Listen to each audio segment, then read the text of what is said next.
Here are some day trading terms related to risk management. Paper trading, a practice account where traders simulate trades without risking real money to test and develop their trading strategies. Risk management, the process of identifying, analyzing, and mitigating potential risks associated with trading. Position sizing, the process of determining the appropriate size of a trade based on risk tolerance and market conditions. Stop loss, a predetermined price level at which a trade will be automatically closed to limit potential losses.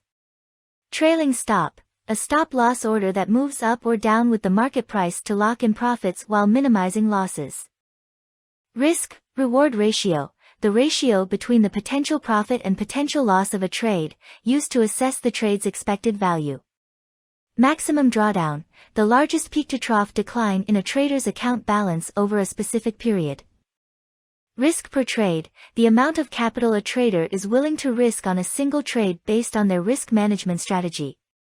Diversification, the practice of spreading risk across multiple financial instruments or markets to minimize potential losses.